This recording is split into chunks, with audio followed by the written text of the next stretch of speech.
Filipínsky dažďový prales. Čarovné a tajúplné miesto spájajúce rôzne druhy fauny a flóry. Miesto, kde listy ožívajú a pohybujú sa.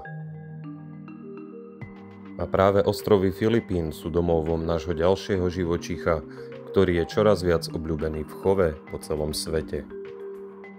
Vitajte vo svete dokonalého maskovania, vitajte pri spoznávaní listovky filipínskej.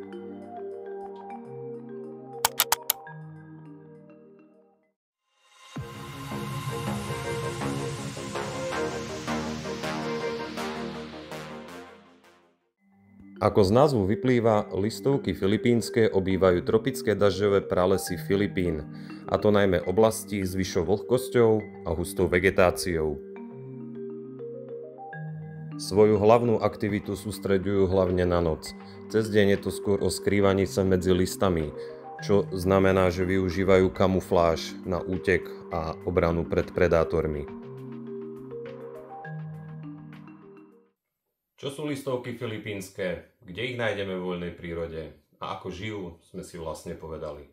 Poďme sa teraz pozrieť spoločne na to, aký je rozdiel medzi samicou a samcom, čím sa živia, ako sa rozmnožujú a ako ich máme vlastne chovať. Začneme asi tým, že si vysvetlíme, aký je rozdiel medzi samicou a samcom.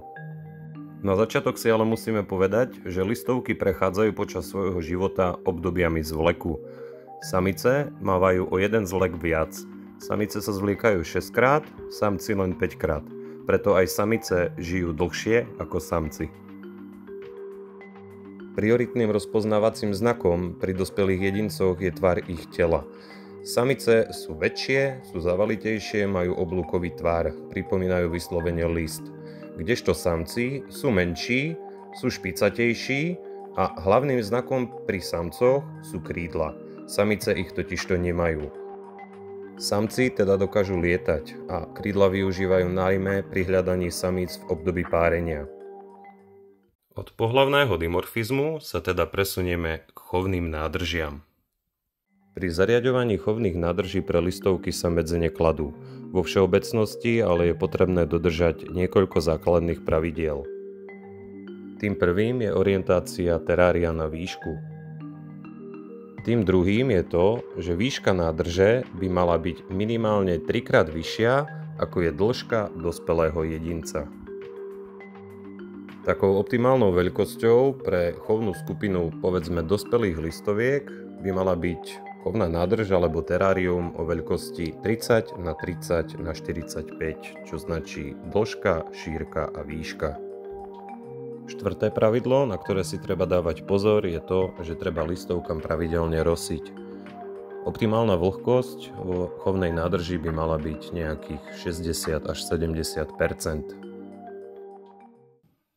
No a ako posledné pravidlo by som chcel spomenúť neustály prísun čerstvých listov. Osobne mne vydržia listy tak 3-4 dní, keď sú vo vode, niekedy o deň dlhšie, aj tak ich väčšinou listovky zožerú. S tým by som chcel v podstate naviazať na to krmenie. Čím krmiť listovky? Sú to také základné veci: maliny, černice, čiže ostružiny plus dubové listy. Jedna taká zaujímavosť: pokiaľ listovky od mala naučíte na jeden druh listov, ťažko ich už budete potom preučať a tým pádom listovky budú trpieť, nebudú príjmať potravu. Posledná oblasť, ktorej by sme sa mali dotknúť, je rozmnožovanie.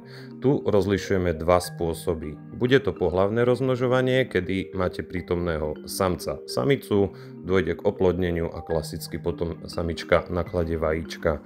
Z oplodnených vajíčok sa liahnú aj samci, aj samice.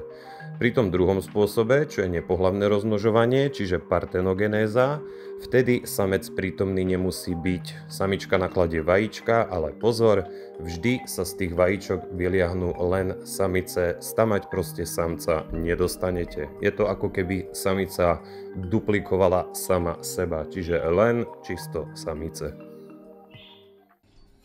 Ako sme teda mali možnosť vidieť, listovky sú fascinujúce tvory. Záverom asi dodám len takú klasiku: ak sa ti moja tvorba páči, daj odber, daj like na toto video, podporou komentom, aby to algoritmus posunul ďalej.